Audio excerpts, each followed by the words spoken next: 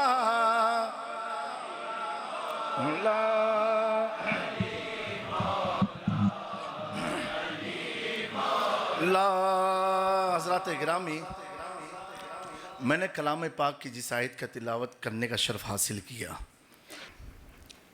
احسان جو ہوتا ہے in the difficult time who help you، آپ کی مصیبت میں if anyone come on your door to help you، تو پوری زندگی entire your life did you forgive that man who has helped you in the difficult time؟ نہیں بھولو گے نا، never you will forget۔ میں کہوں گا بھائی اتنا اٹیچمنٹ آپ کو اس آدمی سے کیوں ہے؟ تو آپ کہو گے کہ جب میں پریشانی میں تھا، قرض میں تھا یا کوئی پرابلم تھی، اس وقت اس نے میری مدد کی تھی، تو جب تک میں زندہ رہوں گا اس کا احسان مانتا ہی رہوں گا۔ سمجھے؟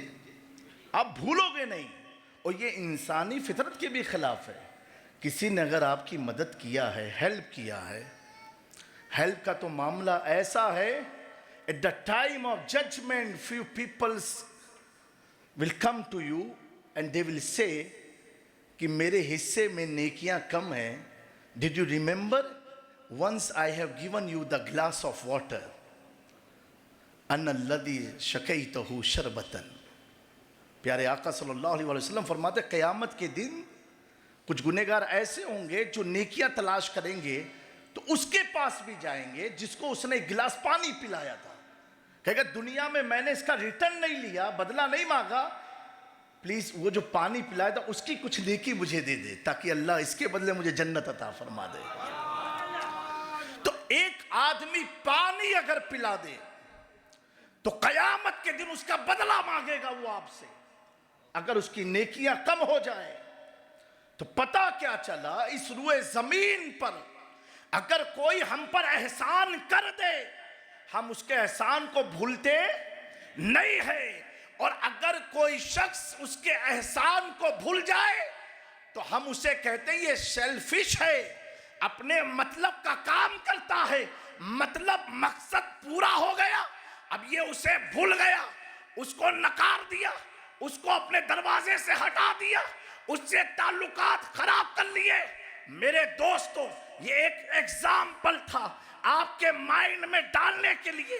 بلا تمثیل میں عرض کرنا چاہتا ہوں، جب ساری کائنات ظلمت میں ڈوبی ہوئی تھی، تاریخیوں میں ڈوبی ہوئی تھی، گمراہیت میں تھی، شرک میں تھی، بدعات میں تھی، کفر میں ڈوبی ہوئی تھی، اس وقت اللہ تبارک و تعالی یہاں تک کہ خود خدا کا گھر بت خانوں کا اڈا بنا ہوا تھا، اس وقت اللہ نے اپنے محبوب کو جب بھیجا۔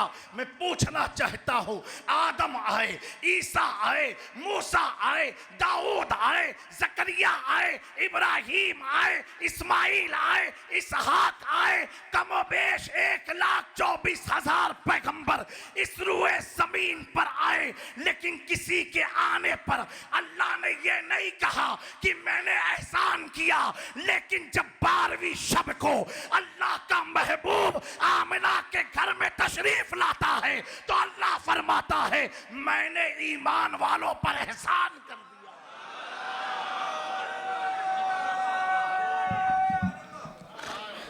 ایمان والوں پر احسان کر دیا۔ قرآن میں یہ نہیں فرمایا اللہ نے احسان کس پر ہے؟ بلیورز پر، مسلمان نہیں آیا کہ مسلمانوں پر احسان کیا. کس پر احسان کیا؟ ایمان والے. اور ایمان والے کون ہیں؟ ایمان ہی والوں کے بارے میں اللہ فرماتا ہے اے ایمان والو تم بھی درود پڑھو. مسلمان نہیں کہا، لقد من اللہ علی المسلمین نہیں کہا، علی المومنین. ایمان والوں پر جو کلمہ پڑھ لے لا الہ الا اللہ محمد رسول اللہ صلی اللہ علیہ وسلم، وہ مسلمان ہو گیا. لیکن یہ ضروری نہیں ہے ہر کلمہ پڑھنے والا ایمان والا بھی ہو. ایمان کسے کہتے ہیں؟ لا یؤمن احدکم حتی اکون احب الیہ، جو کلمہ پڑھ کے اپنی جان مال اولاد سے زیادہ مصطفیٰ سے محبت کر لے اسے ایمان والا کہتے ہیں. میں تو مالک ہی کہوں گا کہ ہو مالک کے حبیب. میرا امام عقیدہ دے رہا ہے میں تو مالک ہی کہوں گا کہ ہو مالک کے حبیب، یعنی محبوب و محب میں نہیں میرا تیرا. یہ اور لوگ ہیں جو تیرے میرے میں لگے ہوئے ہیں. یہاں تو رب سب کچھ مصطفیٰ کے لیے ہے. تو احسان کس پر ہے؟ ایمان والوں پر. ایمان والوں پر. ایمان والوں پر.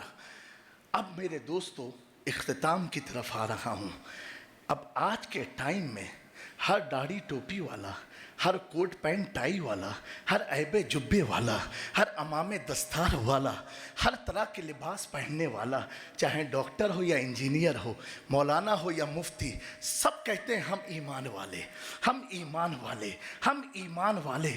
اب ہم نوجوان پہچانیں گے کیسے کہ ایمان والا تو کہہ رہا ہے، اپنے دعوے میں کتنا مکمل ہے یہ پتہ کیسے چلے کہ یہ ایمان ہی والا ہے، یہ ایمان والا ہے، یہ پتہ کیسے چلے؟ تو سب سے آسان فارمولا دے رہا ہوں، سب سے ایزی تھیوری دے رہا ہوں. یہ پتہ کیسے چلے؟ جب 12ویں کا چاند طلوع ہو، جس کا گھر سج جائے، جھنڈے نصب ہو جائے، آنکھ بند کے کہنا یہ ایمان والے لوگ. سنا ہے آپ ہر عاشق کے گھر تشریف لاتے ہیں. کچھ لوگ کہتے ہیں گھر کو سجاتے کیوں ہو؟ میں نے کہا تم تو داماد کی خوشی میں سجاتے ہو، ہم تو اللہ کے محبوب کی خوشی میں سجا رہے ہیں. اتنے کمکمے لگاتے کیوں ہو؟ اتنی لائٹ اسراف ہے. اتنی لائٹ کیوں لگائی ہے؟ فضول خرچی ہے، اسراف ہے. ان کو اسراف جو ہے میلاد میں یاد آتا ہے. میں نے کہا چاند کتنے ہیں؟ بولو ہاؤ مینی مونز؟ اور سورج؟ اللہ سے پوچھو اللہ اتنے ستارے کیوں ہیں؟ اتنے ستارے کیوں ہیں؟ تم ستارے کو نہیں گن سکتے ہو، ہمارے کمکمے کہاں گن پاؤ گے؟ یہ سب محبوب کی ولادت کی خوشی میں. الحمدللہ آنے والے کل سے 11ویں شریف کا بھی مہینہ شروع ہونے والا ہے. تو میرے دوستو میلاد کرتے رہنا، حضور کی محبت میں میلاد سجاتے رہنا. اور میں اپنی ٹیم کو، میرانی فاؤنڈیشن انٹرنیشنل کو، فیضان ایشور اکیڈمی کو، بالخصوص ہمارے نور محمد پیر محمود اور محمد علی برادرز کو مبارکبادی پیش کرتا ہوں. اس بات پر کرتا ہوں جو آج کے نوجوانوں کی دھڑکن ہے. آج کے نوجوان جن کے بیان کو سن کے اپنی زندگی تبدیل کر دیا کرتے ہیں، اپنے آپ کو چینج کر دیتے ہیں، ایسی عظیم 3 ہستیوں کو بلا کر کے انہوں نے ماریشس والوں پر بھی احسان کر دیا. میرے دوستو اللہ تبارک و تعالیٰ کل جانشین مخدوم سمنا نے بڑی پیاری بات محفل میں کہی. جب حضرت پیر زادہ ثاقب رضا مصطفی صاحب آئے، کہا یہ صرف ایک عالم یا ایک ادارے کے کسی بانی کا نام نہیں ہے، یہ تو اہل سنت کی امانت کا نام ہے. یہ اہل سنت کی امانت کا نام ہے. آپ نے جو جملہ فرمایا تھا بڑا پیارا جملہ تھا. یہ آپ نے کہا یہ امانت اہل سنت ہے، جس پر مخدوم کی اولاد، مخدوم کا جانشین ناز کرتا ہو، جس پر سلسلے اشرفیہ کے بزرگ ناز کرتے ہو، اسے پیر زادہ ثاقب رضا مصطفی کہا جاتا ہے. اور کیوں نہ ناز ہو، کیوں نہ ناز ہو. جن کے انداز کلام نے، جن کی گفتگو نے، جن کے اخلاص اور محبت کو دیکھ کر کے نہ جانے کتنے سینکڑوں افراد امریکہ کی دھرتی پر، نہ جانے کتنے سینکڑوں افراد یورپ کی سرزمین پر، امریکہ کی سرزمین پر جو بھٹکے ہوئے تھے تاریخ کے تاریخی فتنے میں، اسے الحمدللہ نور محمدی کی شمع کو جلا کر کے. اور میں نے ایک بات پوچھی تھی، کہا حضرت مصطفی آپ لکھتے ہیں، آپ کے کسی جاننے والے سے پوچھا، ایک مولانا سے پوچھا، تو انہوں نے کہا حضرت کی فکر یہ فکر رہتی ہے کہ امت ہماری بہت بڑھ چکی ہے، حضور کی امتوں میں بہت سارے ڈویژن ہو گئے، تو کیوں نہ ایک ایسا نام میں دوں مصطفی، ہر حضور کا امتی مصطفی ہے، کیونکہ ہم مصطفیٰ کا کلمہ پڑھنے والے ہیں. ایک پرچم کے تلے جب یہ امت آ جائے گی، بڑے سے بڑے فتنے کیوں نہ ہو. آپ کو ایک بات عرض کر دوں، اللہ نے مسلمان کی میں بات نہیں کرو، ایمان والوں کی بات کر رہا ہوں. ایمان والوں اپنی قسمت پر ناز کرو. رب نے فرمایا، آج فلسطین کے حالات کو دیکھو، ہمیں مایوسی ہوتی ہے، ہم غمزدہ ہوتے ہیں، ہمیں تکلیف ہوتی ہے. لوگ پوچھتے ہیں تمہارا ان سے کنیکشن کیا ہے؟ ارے نادان، یہ کنیکشن کوئی ریلیشن کا نہیں ہوتا ہے. ہمارا کنیکشن لا الہ الا اللہ محمد رسول اللہ کا کنیکشن ہے. میرے دوستو، غمزدہ دل ہوتا ہے، آنکھیں اشکبار ہوتی ہے جو ان پر ظلم ہو رہے ہیں. اور کیوں نہ ہو، میرے آقا کی روح کا تعلق بیت المقدس سے ہے میرے دوستو. لیکن اللہ تبارک و تعالی ہر قدم پر ایمان والوں کو تسکین دے رہا ہے. وَلَا تَهِنُوا وَلَا تَحْزَنُوا وَأَنْتُمُ الْأَعْلَوْنَ. تم ننجیدہ مت ہو، تم گھبراؤ مت، تم پریشان مت ہو. یہ کون تمہیں اطمینان دے رہا ہے؟ یہ اللہ دے رہا ہے، یہ کوئی مولانا نہیں دے رہے ہیں، یہ اللہ خود کہہ رہا ہے. تم پریشان مت ہو، تم گھبراؤ مت. ان کی پالیسیاں، ان کی انداز کو دیکھ کے تم مت ٹینشن میں آؤ. وَأَنْتُمُ الْأَعْلَوْنَ. یہ لاکھ کچھ بھی کر لے، بلندی پر تم ہی لوگ رہنے والے ہو. بلندی تمہارا مقدر ہے. ان کنتم مومنین، اگر تم ایمان والے ہو. تو میرے دوستو، ہمیں ایمان والا بن جانا ہے. کیا بننا ہے؟ اور ایمان والا، ایمان کا تقاضا کیا ہے؟ محبت رسول ہے، محبت اہل بیت ہے، محبت صحابہ ہے، محبت علماء ہے. آج اس علماء کی بڑی جماعت کو دیکھ کر کے مجھے بھی بے پناہ خوشی ہوئی. اللہ تعالیٰ ان ائمہ کو سلامت رکھے، ان علماء کو سلامت رکھے. اللہ ہمارا سب کا حسن خاتمہ عطا فرمائے، آپ سب کی جائز مرادوں کو پوری فرمائے. اور اللہ تعالیٰ کی بارگاہ میں پھر میں شکرانہ ادا کرتا ہوں کہ حضور معین المشائخ حضرت رئیس ملت اور عالمی مبلغ ہماری اس دعوت پر الحمدللہ یہاں تشریف لائے. اور حضرت کی بارگاہ میں التماس ہے اس ملک ماریشس کی بھی ترقی کے لیے دعا کرے. یہاں کے احباب کے لیے بھی اللہ، جو بھی میرے جملے میں کوئی کمی رہ گئی ہو، مولا کریم تو اپنے فضل سے، اپنی رحمت سے معاف فرما، اور ہم سب کچھ پر زیادہ سے زیادہ عمل کرنے کی توفیق عطا فرما. وما علینا الا البلاغ. استغفر اللہ ربی من کل ذنب واتوب الیہ. اور ناظرین، اس محفل بہارا کے خاص مقرر، شہرت یافتہ مقرر، جن کا انداز نصیحانہ ہے، جن کی بات براہ راست دلوں پر اثر کرتی ہے، علامہ پیر رضا ثاقب مصطفی دامت برکاتہ عالیہ نے اپنے خاص لب و لہجے میں بتایا کہ جناب محمد مصطفیٰ صلی اللہ علیہ وسلم کی آمد کے بعد ہی انسان کو احساس ہوا کہ وہ انسان ہے. اور میری اور آپ کی یہ سعادت کہ ہم حضور کے نام پہ جمع ہوئے ہیں، اور ان کا نام اتنا دل آویز ہے، اتنا میٹھا ہے کہ جب بھی ہونٹوں پہ آتا ہے روح تک ٹھنڈک اترتی ہے. ایک شاعر نے کہا تھا کہ ان کا نام لبوں پر آئے، میٹھا میٹھا منہ ہو جائے. ان کے بول بہاروں جیسے اور اصحاب ستاروں جیسے. ان سا پیارا اور نہ کوئی، ان سے بچھڑ کے لکڑی روئی. جب وہ سیر کو جایا کرتے سر پہ بادل سایا کرتے۔ آج لوگ پوچھتے ہیں کہ یہ میلاد کر رہے ہو کہاں لکھا ہے؟ لکھے کی کمی نہیں، علماء دلائل کے انبار لگا دیتے ہیں، لیکن میں کہا کرتا ہوں کیا حضور کے ذکر کے لیے بھی کسی دلیل کی ضرورت ہے؟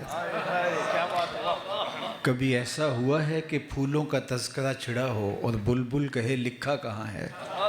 بات شمع کی ہو رہی اور پروانہ دلیلیں ڈھونڈ رہا ہو، اور یہ بھی ممکن نہیں کہ بات سرکار دو عالم کی ہو رہی اور امتی کو دلیل چاہیے۔ محب کے لیے تو اس سے بڑا سرمایہ ہی کوئی نہیں کہ کوئی اس کے محبوب کا ذکر چھیڑ دے۔ عید ذکر نعمان لنا فإن ذکرہ هو المسک ما کررتہ یتضوع۔ امام شافعی علیہ رحمہ فرماتے ہیں میرے ممدوح کا ذکر کرو، ان کا تذکرہ ایسی کستوری ہے تم جو سے چھیڑتے جاؤ گے خوشبو پھیلتی چلی جائے۔ مطرب سے کہو کہ چھیڑے ذرا اس جان تمنا کا قصہ۔ میں تو جب یہاں پہنچا ہوں تو اپنے میزبانوں کی زبان سے جو اپنی علاقائی زبان میں یا انگریزی میں وہ گفتگو کر رہے تھے تو میں سوچ رہا تھا کہ میری گفتگو پتہ نہیں احباب تک اس طرح پہنچ پائے کہ نہ، چونکہ علاقائی زبان اور میری زبان میں فرق ہوگا، لیکن ابھی حضرت نے اردو میں گفتگو کی اور آپ کی تفہیم کا جو انداز تھا اس سے مجھے حوصلہ ہوا۔ تو اب میں اس شعر کی طرف آپ کی توجہ چاہوں گا کہ مطرب سے کہو کہ چھیڑے ذرا اس جان تمنا کا قصہ۔ مطرب سے کہو کہ چھیڑے ذرا اس جان تمنا کا قصہ، فرقت کے بھیانک لمحوں میں کچھ دل کو سہارا ہو جائے۔ تو محب کے لیے تو اس سے بڑا سرمایہ ہی کوئی نہیں کہ کوئی اس کے محبوب کا ذکر چھیڑے۔ رومی علیہ رحمہ لکھتے ہیں کسی نے مجنوں کو دیکھا کہ ریت کے اوپر لیلا لیلا لکھ رہا ہے، تو رک کے کہا یہ کیا کر رہے ہو؟ گفت مشق نام لیلا می کنم خاطر خود را تسلی می دہم۔ کہا محبوب کا نام لکھ لکھ کے دکھی دل کو قرار دے رہا۔ تو رومی کہتے ہیں جب مجنوں کو لیلا کا نام تسکین دیتا ہے تو امتی کو محبوب کا نام تسکین نہیں دیتا۔ اور میں تو کہا کرتا ہوں کہ میں خانہ سہارا دیتا ہے نہ جام سہارا دیتا ہے، میں خانہ سہارا دیتا ہے نہ جام سہارا دیتا ہے، ہم کو تو مدینے والے کا ایک نام سہارا۔ ٹھنڈ پڑ جاتی ہے سینے میں جب لبوں پہ ان کا نام آتا ہے۔ اللہ اکبر، اتنا دل آویز نام ہے، اتنا میٹھا نام ہے۔ یہ نام کوئی کام بگڑنے نہیں دیتا، بگڑے بھی بنا دیتا ہے نام محمد صلی اللہ علیہ وسلم۔ حضرت شیخ مہدی الفاسی مطالع المسرات شرح دلائل الخیرات میں لکھتے ہیں حضور کا ذکر سن کر جس شخص کے کلیجے میں ٹھنڈ نہیں پڑتی اس کے سینے میں دھڑکنے والا دل کسی مومن کا دل ہی نہیں۔ یہ ہو ہی نہیں سکتا کہ ذکر حضور کا ہو صلی اللہ علیہ وآلہ وسلم کا اور دل کو قرار نہ پہنچے، دل کو تسکین نہ ملے۔ تو اللہ نے مجھے اور آپ کو یہ سعادت عطا کی ہے کہ جب آپ کا نام آتا ہے تو ہمارے چہرے گلاب کی طرح کھل جاتے ہیں، سینوں میں تراوت، ٹھنڈک، تسکین محسوس کرتے ہیں کہ ان کا مبارک نام آیا۔ تو آج ہم اسی لیے جمع ہوئے۔ آؤ میں پہلے آپ کو ایک خوبصورت مجلس میں لیے چلتا ہوں جس کو منعقد ہونے کے لیے مسجد نبوی کا صحن میسر آیا۔ صحاح میں روایت موجود ہے آقا کریم علیہ السلام حجرہ انور میں تشریف فرما تھے اور صحابہ مسجد نبوی میں ایک مجلس بپا کر رکھی تھی۔ تو ابھی مجلس جاری تھی کہ حضور حجرہ انور سے نکلے اور خرامہ ادھر تشریف لے آئے جہاں حضور کے اصحاب مجلس بپا کیے ہوئے تھے۔ تو آقا کریم علیہ السلام تشریف لا کے ارشاد فرمایا ما اجلسکم، صحابہ یہ جلسہ کاہے کا ہے، کیوں بیٹھے ہوئے ہو؟ تو انہوں نے جو جواب دیا وہ سنیے۔